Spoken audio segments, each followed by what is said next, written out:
Welcome, everyone. Welcome to our third webinar.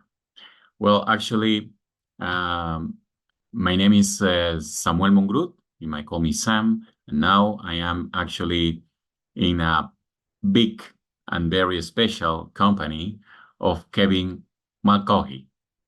Kevin, you are very welcome to the webinar. Actually, Kevin is going to give us a very interesting speech.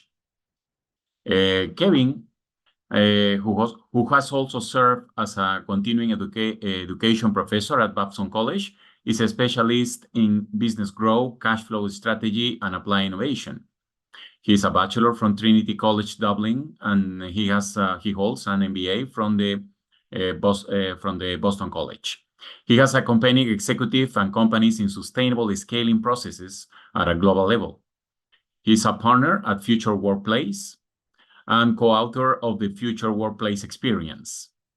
He integrates finance, innovation, and strategic leadership to help organizations grow with strength, purpose, and long-term vision. So thank you, Kevin, for being here today, for sharing your knowledge and experience. Thank you. So I give you the floor. Fantastic. Thank you very much, Sam. So I've been to Manizales about 14 times in the past. And if there's anyone who is still doubting that whether they should go to this conference in September or not, go. It's a fantastic city, amazing food, great culture, and just superb hosts.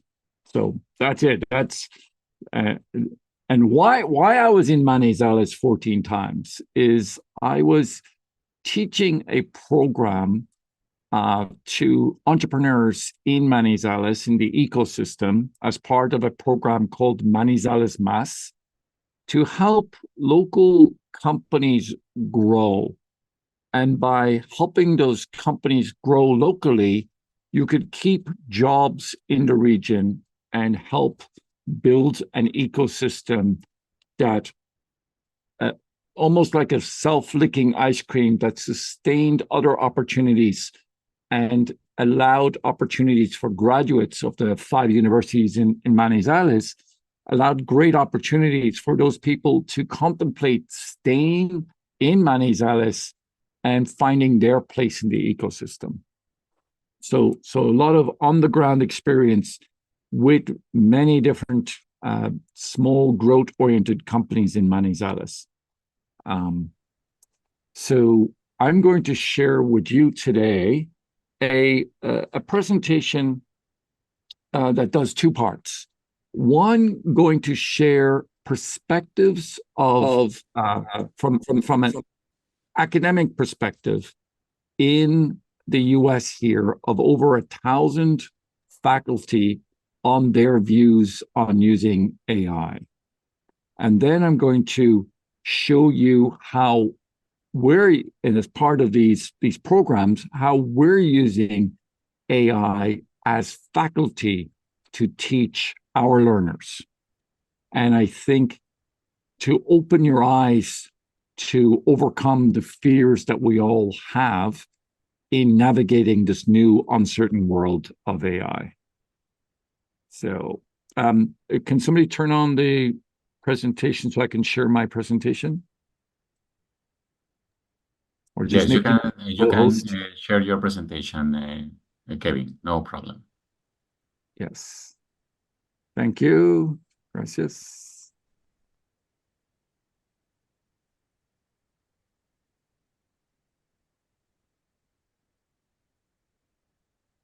Okay, you can see my screen? Yes? Perfect. Perfect. Okay. So we're going to look at the topic I was asked to talk about is AI and the future of finance education. And I know that all of the attendees are professors or thought leaders in this area of how do we make finance accessible to learners. And I'm going to, in particular, focus on how do we teach cash flow to learners. So just a quick question, a quick show of hands here. How comfortable are you as a group, just individually, on using generative AI in your teaching? And just very comfortable. Who are the A's here? Very comfortable. How many do we have? And I can see you all there. Full hands. Okay. B, somewhat comfortable. Okay. Getting a few more people. C, not very comfortable at all. Not at all, at all, at all. And then D, that's for other people. That's not for me. Okay. So this question was asked of 1,000 US faculty. And here's what those 1,000 people said. Less than half of them were somewhat or very comfortable. But the majority of people still are either not comfortable or want to opt out. And this is experienced faculty polled by a study by Elon University. And I've added the link to the bottom of this. And I've given Eliana a copy of this presentation so she can share it with everybody afterwards for your own reference. But this Elon University in the South conducted this research, and they've got a lot of research on the use of AI in teaching and getting faculty perspectives on using AI, and polling students to get how students and learners think about AI, and just trying to reconcile the two perspectives. So we're seeing that almost 1 in 3 faculty members still have not bought into the promise of AI. So I hope I'm going to change that perspective by the time I get to the end of my presentation. So what we have to understand with these people is these faculty members are the people that are training the future analysts, traders, risk managers, and ESG officers.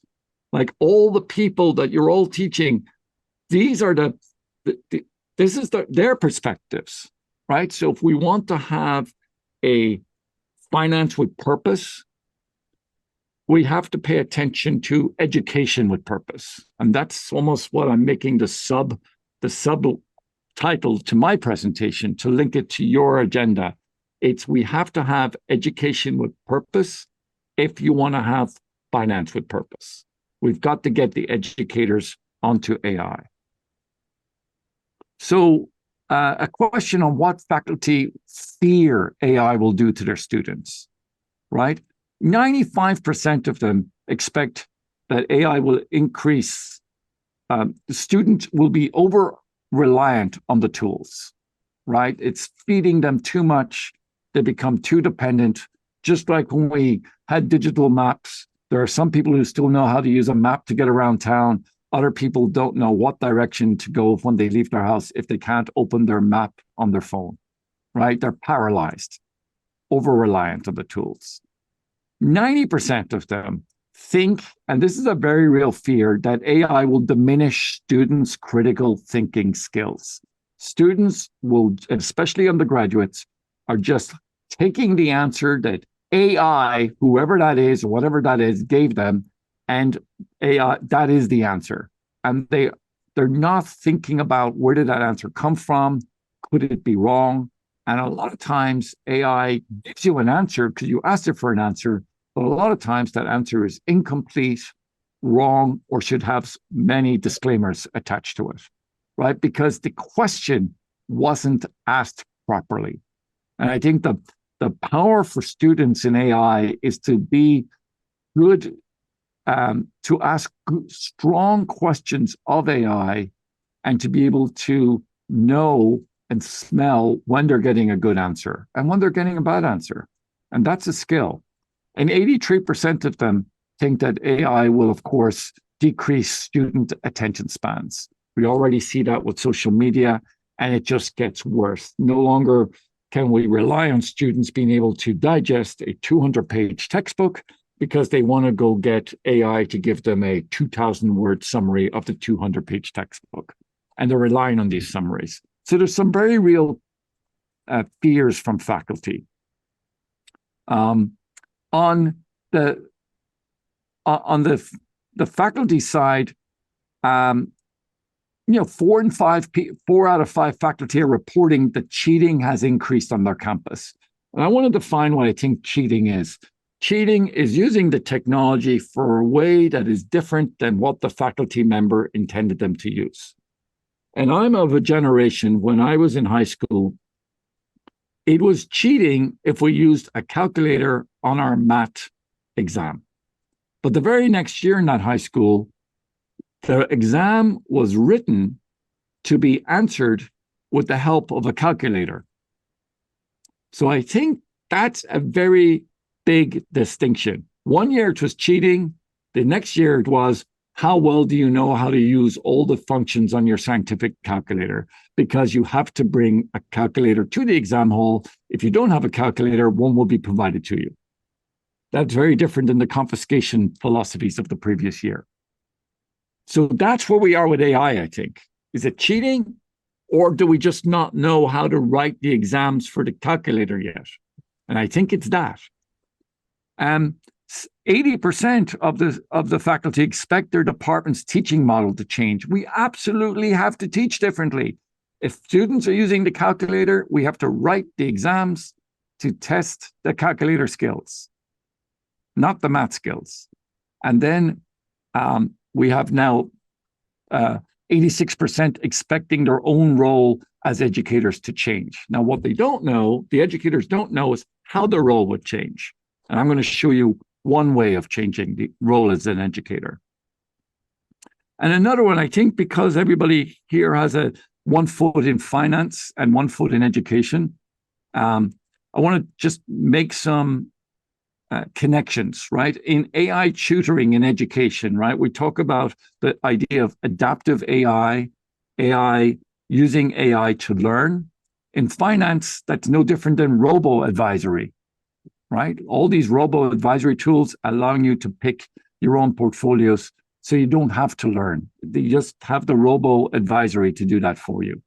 So the question becomes, where does delegating the analysis to AI, where do we degrade the user's competence and accountability?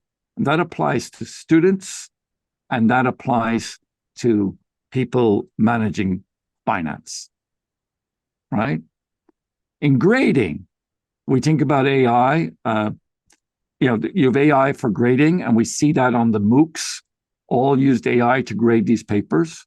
But then AI is also being used in underwriting on financial risk, credit scoring you, assessing your ability to pay those loans back, right? So there's a lot of scoring that is happening about your behavior when it comes to the finance world.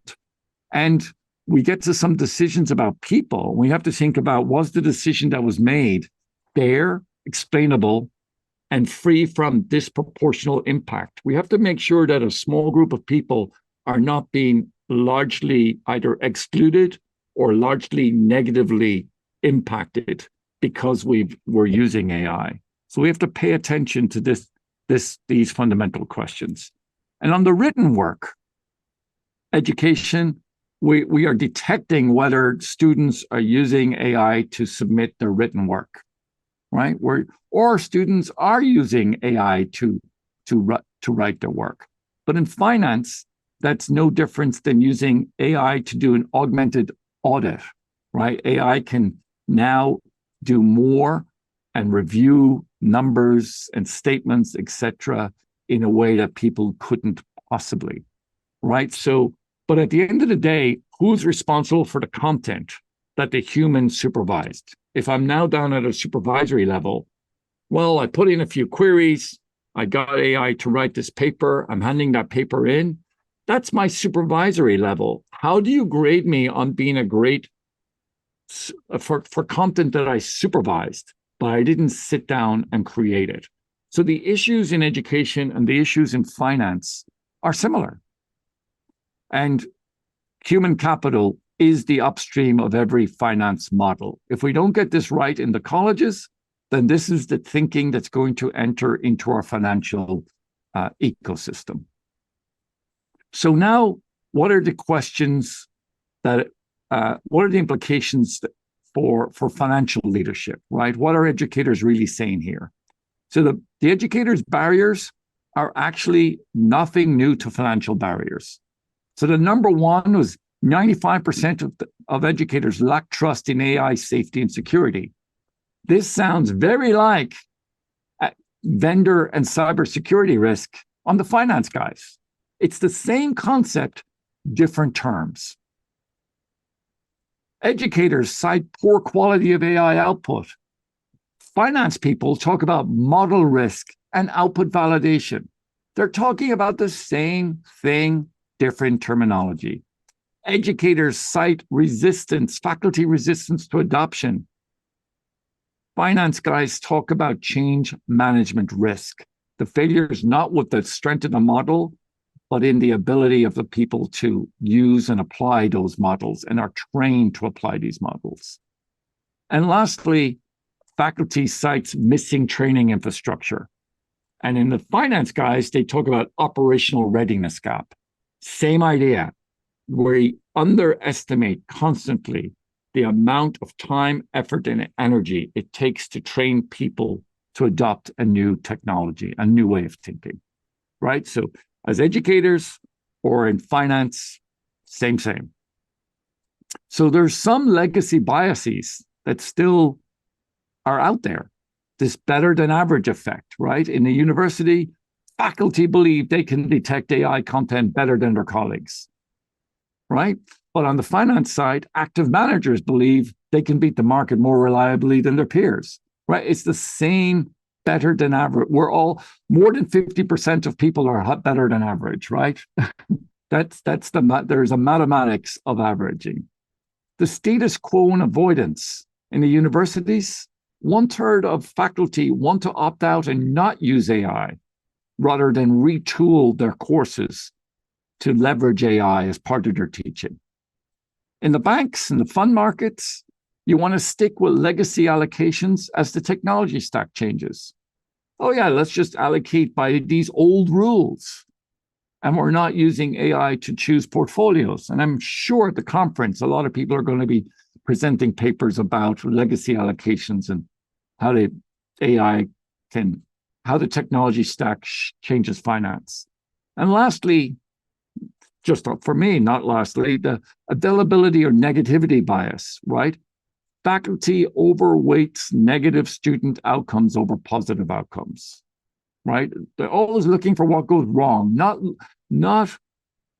highlighting and spotlighting what's gone right. And investors overweight recent loss. Regulators overweight a recent breach, right? We pay disproportionate attention to what went wrong, and we lose attention to what's going right. And this survey is a behavioral data set about faculty, and I think we can all see some of ourselves or our colleagues in it. This better than average effect, there's a 20% difference gap between faculty rating themselves at detecting AI content or their confidence on, yeah, I can do it, but I don't know about the other guys in the staff room. I don't think they're as good as I am at, right? So there's an they overestimate their own capabilities. On the status quo side, 1/3 of faculty are just like, nope, not for me. I'm going to stay with my tried and proven methods. This technology is not for my teaching. And then on the negativity bias, there's a huge gap between being able to, only 1 in 5 people expect positive outcomes for students, for graduates, as a result of AI. 4 out of 5 faculty believe that the outcomes for students learning and their post-graduation experience will be poorer if they have over-relied on AI. And I think there's a serious error in that thinking. But that is a survey of 1,000 faculty members at various institutions across the US conducted by Elon University. So your international colleagues haven't got the message yet. All right? I really want to disagree with all of them. So here's my what if for this presentation. What if we use the AI as the learning facilitator in our learning experience. And I'm going to introduce a new concept to you. The AI script is the pedagogy. And I only use that word when I'm talking to fellow faculty folks. The AI script is the way that people navigate the content and master their learning. Now, I just want to stop sharing there for a moment before I show you examples.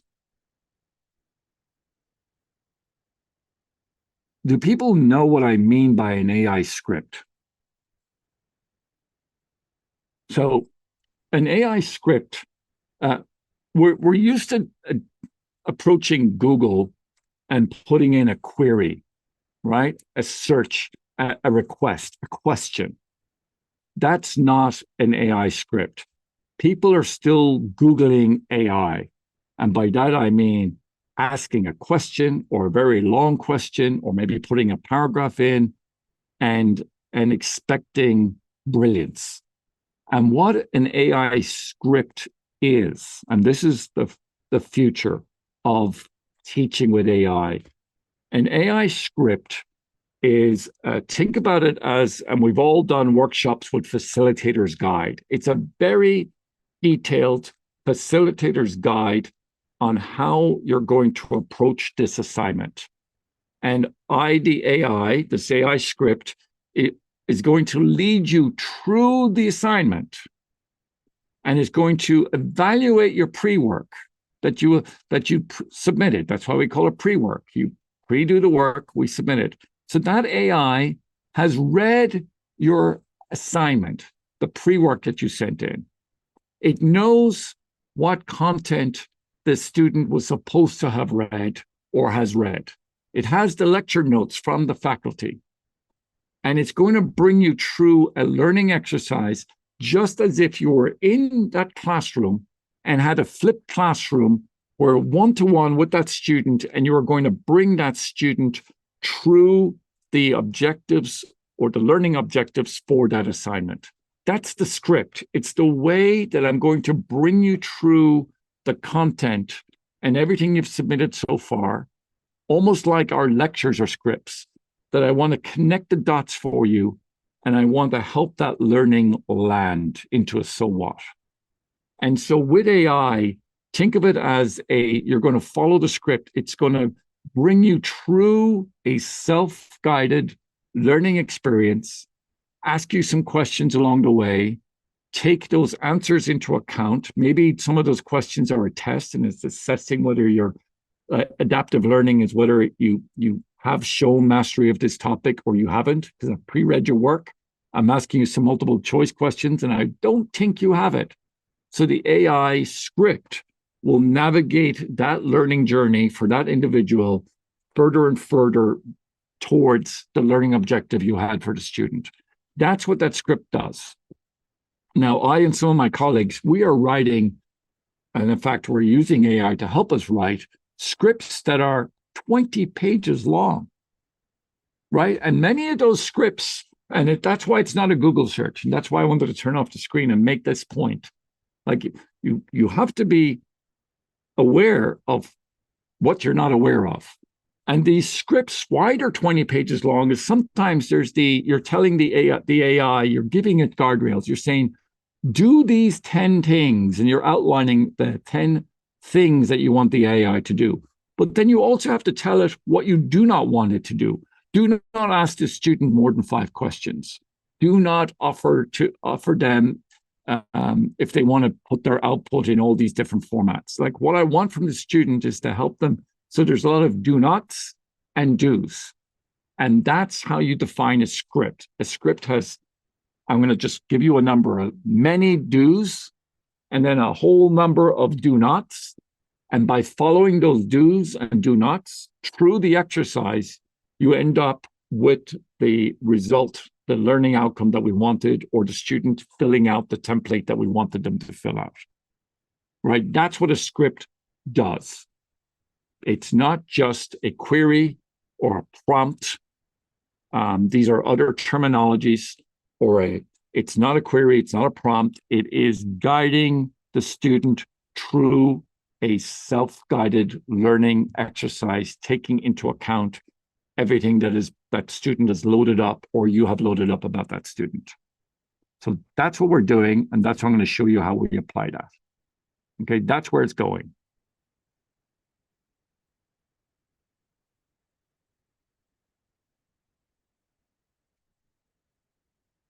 So AI in this example is the learning facilitator, and the AI script is the pedagogy. There's a reason I want you to do all these different things.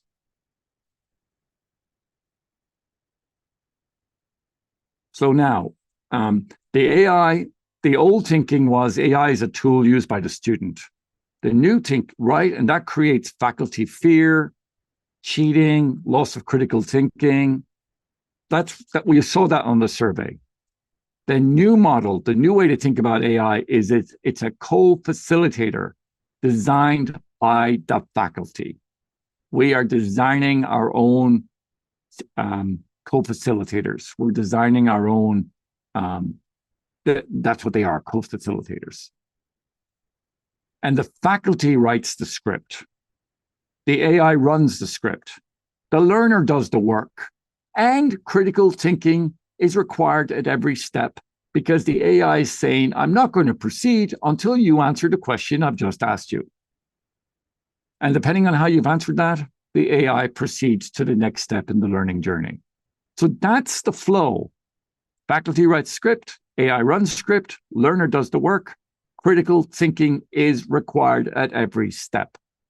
We cannot remove critical thinking from our classrooms. So now here's some, I'm going to show you 5 exercises that I do with my learners. And my learners tend to be, they're executive education learners, right?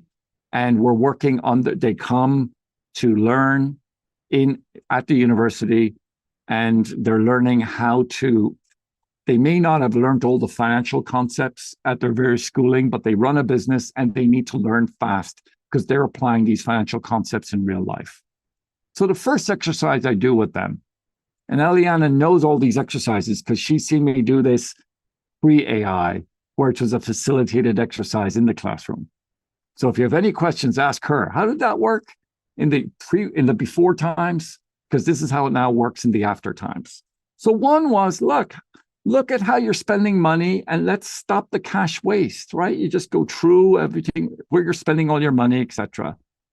And the teaching point is your growth can be funded by reallocating the funds that you're already spending. If you're spending money wastefully, new funds ain't going to help you. You're still spending money wastefully. So you're teaching capacity allocation at an activity level. And it's a 40-minute classroom decision, right? You're following the logic down to think about how do you allocate resources. It's fundamental critical thinking. And we all know cash is a resource and it's scarce. And so what the team walks out with is they get an action plan. The deliverable of each script is an action plan based on all your inputs. Here's the action plan for what to do. So this exercise is how do you stop wasting money? And the action plan is you're going to take one activity that's sucking up resources and you're going to stop it and you're going to deploy that free time, money, or attention towards a growth priority. You're learning to stop doing something old before you start doing something new. That's the lesson. And how it works, the AI brings the team through how it works, right? How it works is the AI script helps the team brainstorm candidates. Hey, give us 5 ideas, whiteboard, 5 ideas. What would you stop? You, Letitia, Leonardo, what would you stop? What would you stop? So the AI is capturing those ideas from the participants. Then the AI will say, good start. Here's some other things. So the student has to do the critical thinking first. That's the key here. Then the AI will go, I've reviewed all of your inputs. Here's some other ideas that I see based on what I know about you and based on your pre-work and what you might have missed in your group brainstorm, right? That's a fantastic use of AI. And then the AI will help narrow down the various ideas to one finalist by asking them a few qualification questions.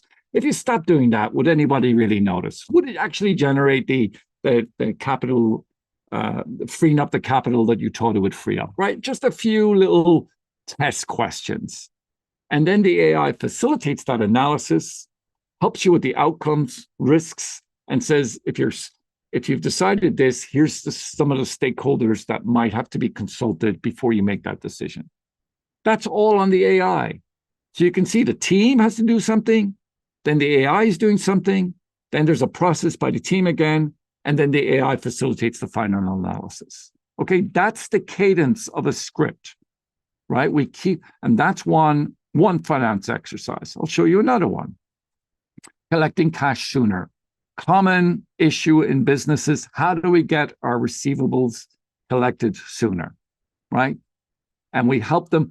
And there's a lot of different things you can do there. Are your invoices clear? Do you have a collections procedure? Have you made it clear to the customer when you're expected to get that money? Have you reminded the customer that it's coming up? Like, there's a whole set of things that we can give them as a checklist in the old way of doing it. But the AI here, essentially framing it as, how do we shorten the gap between revenue earned and cash received? That's what collections is, right? We're not teaching a ratio. We're teaching it as a series of decisions to shorten the gap between revenue earned and cash received, right? Versus the old finance guy was teaching a bunch of financial ratios. Here's how you know whether you're collecting your money faster or not. And you should track these ratios. And stop it. It's simple activities that if you execute these activities, you reduce the gap. And so what the team walks out with is an implementation plan for their DSO, right? Their days sales outstanding, the fundamental metric in the number of days it takes for a company to collect payment after making a sale, right? Now, in the student world, you can upload any case with any set of financials and still use the case as a proxy for bringing the student through these exercises. And I've taken cases that were written in the 1990s, I've uploaded them, and I've had the student go through the case as a way to learn the concepts from the case, which is a very different way.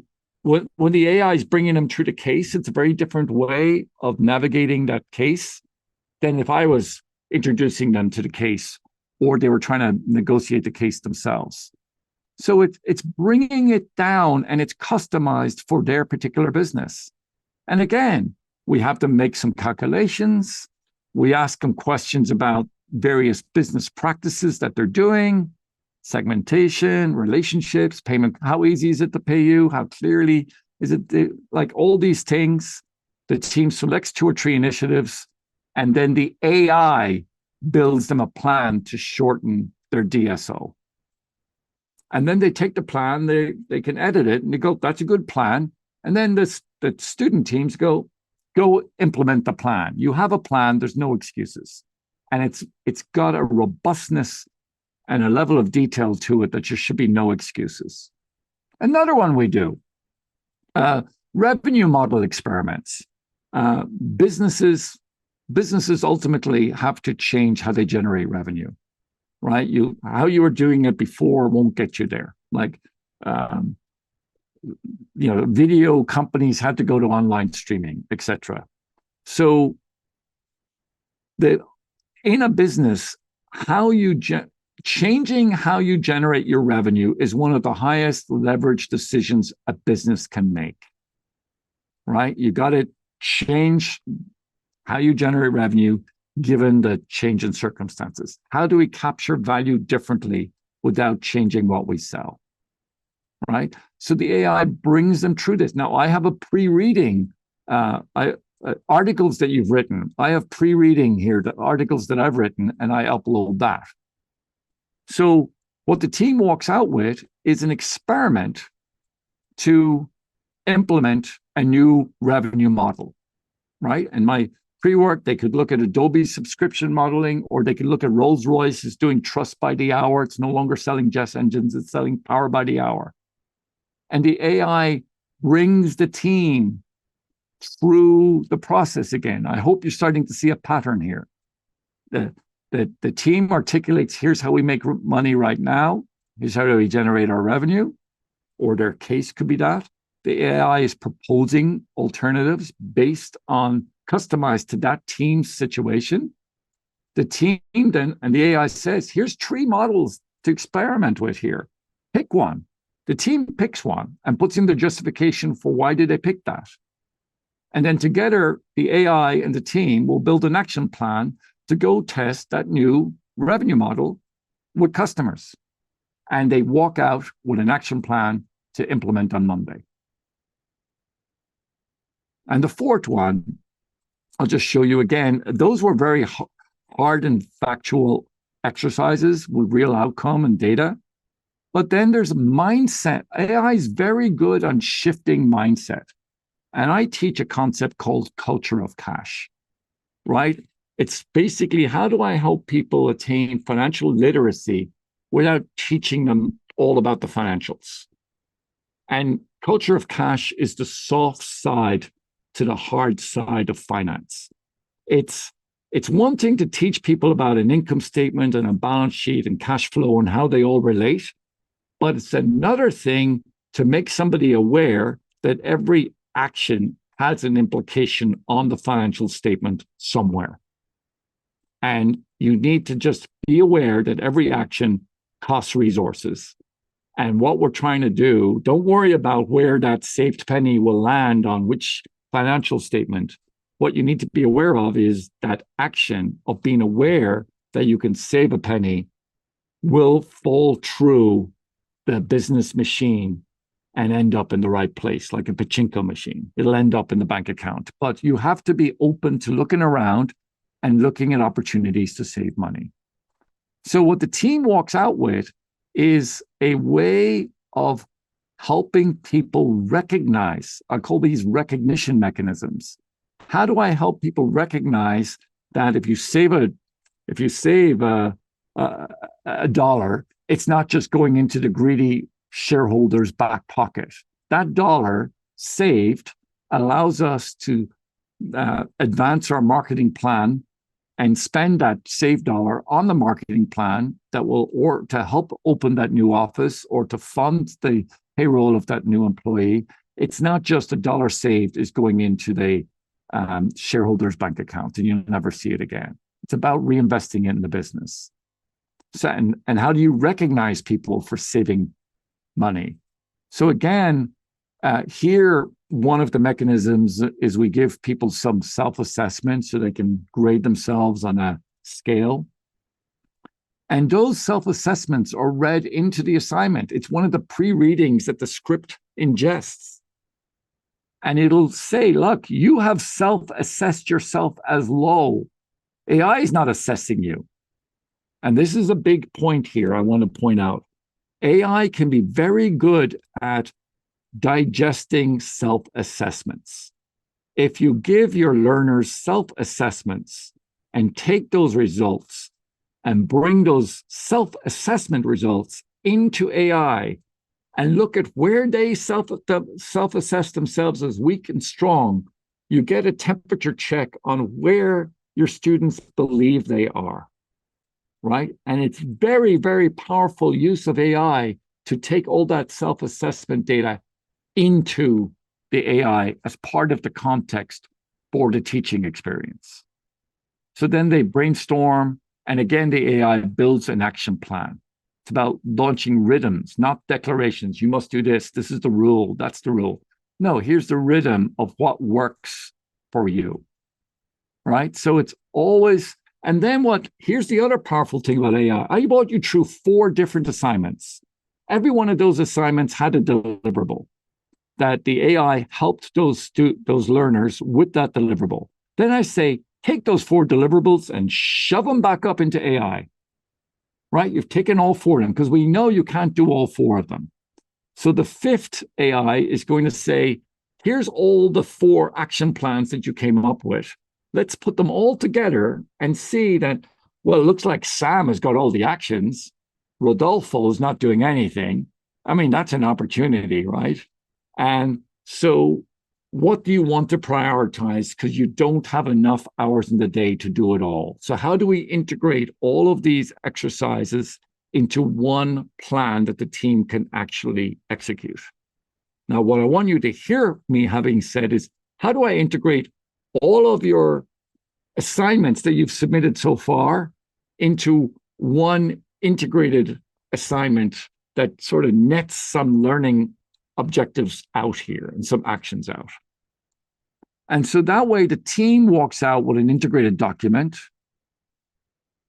And how what the AI does is it reads all the prior workshop output, it surfaces resource conflicts, it identifies synergies, and gives a new plan. That's the power of AI. That's what we're not tapping into. We need to have the AI ingest our students' outputs from before for the purpose of surfacing across the group what they know and didn't know and where they're weak and strong, et cetera, et cetera. So when I looked at the conference agenda, and this is my final 3 slides here, I saw that finance with purpose, I'm going to advocate, it requires 3 sustainables, and you have 2 there. You talk a lot about sustainable markets.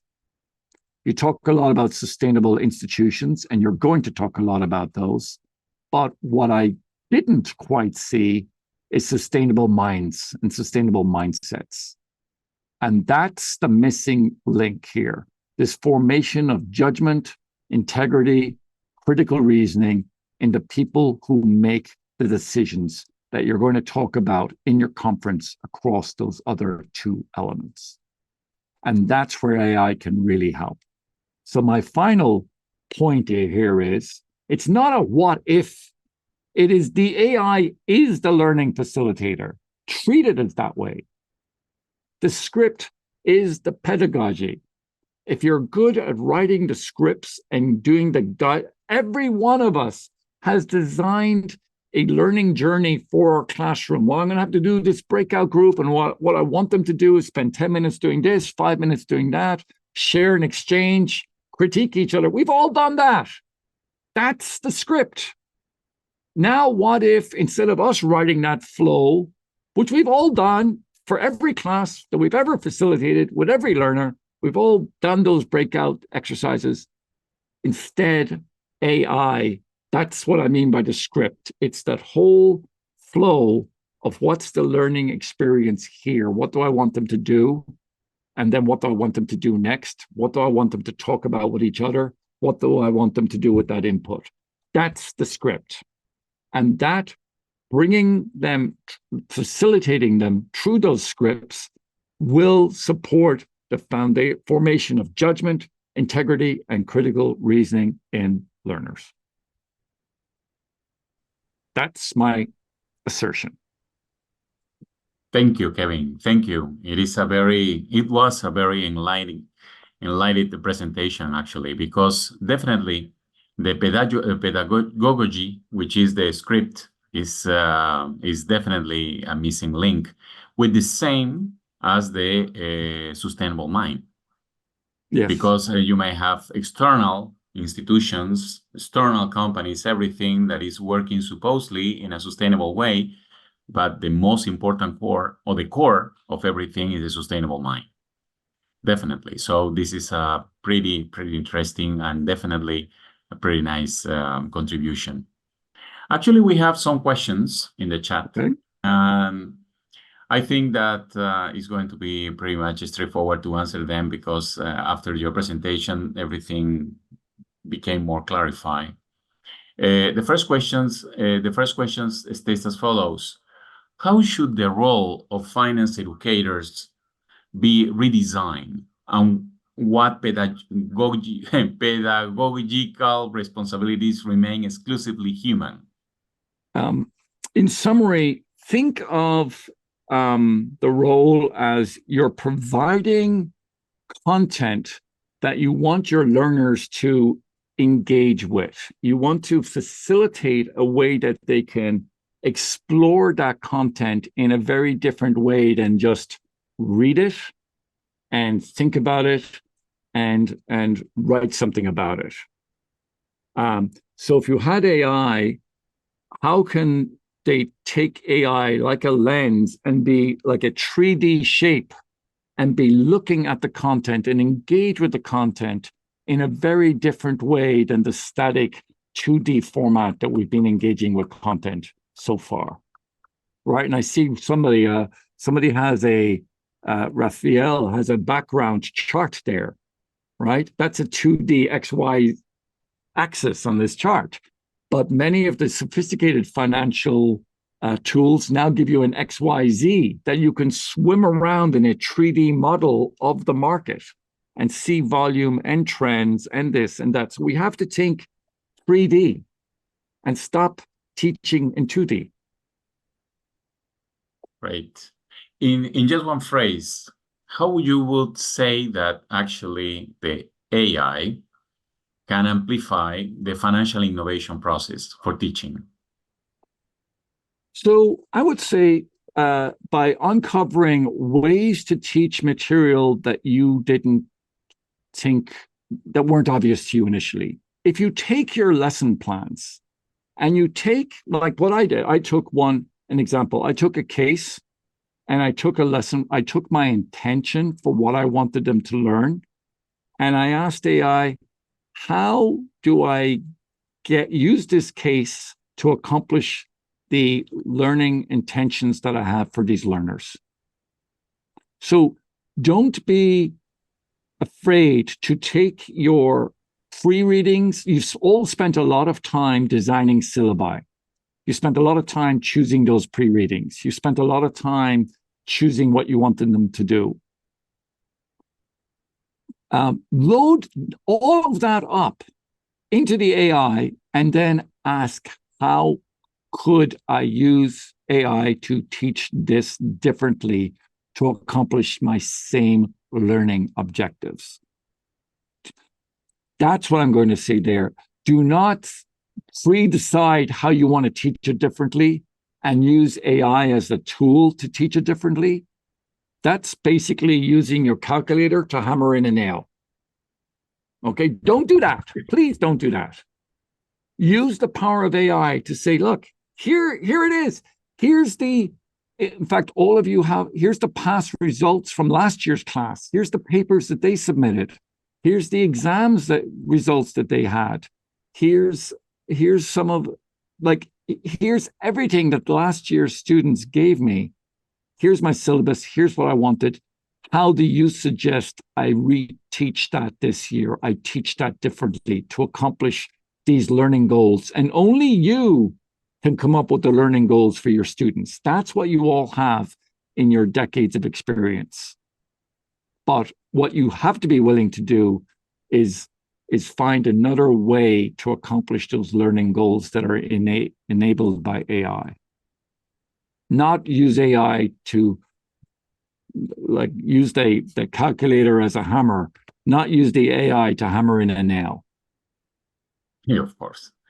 So thank you very much, Kevin. It has been very enlightening, your presentation. Thank you very much. We have more questions, but we are going to forward them to you. Okay. So thank you very much. And what I can Kevin. do is I'll make a video reply and I'll just take the questions and send you back a video reply or something. Great. Okay. Thank Great. you. It has been a pleasure. Well, actually, right now, what we are going to do is to make a short reminding. Actually, we should remind that you still have the option of submitting your paper to the conference. So I'm going to, let me see. Okay, this is the one. That's the information. Okay, so I'm going to give the floor to Carlos Salamanca. So Carlos is going to make a remind for you for submitting your papers to the conference. Carlos, Yes, go ahead. thank you very much, Sam, and also to Professor Kevin for this excellent presentation about the EI. As you can tell us all the importance that it has in our career as a professor. As you can see, all our guests, our event is filled with experts and opportunities for us to share our research and learn about the findings of other researchers around the world. We invite you, all people who are here in this event, to submit your papers and thesis. We have the deadline, as Sam says, on the 14th of June of this year, and you can find more information by scanning the QR code that you can see in this flyer at the right-hand side, and visiting our official IFC 2020 website. We will hoping to see you in September this year in Manizales. Professor Kevin says a wonderful city and a wonderful university, and also we hope to see you also, Professor Kevin, in Manizales. Thank you very much, Sam. Here is the QR code. Then for everyone who are interested in submitting the papers to this important event. Thank you, Sam. Thank you, Professor Kevin. Thank you very much. By the way, don't forget that next month we are going to have our fourth webinar. So I'm going to give you all the details concerning who is going to be the speaker also and the topic for the forthcoming webinar. Actually, our webinars take place on the third Wednesday of every month. And now, so I'm just going to leave you with this wonderful video, okay, that actually that represents, what we can expect for our next conference. Yes, wait a minute. Yeah.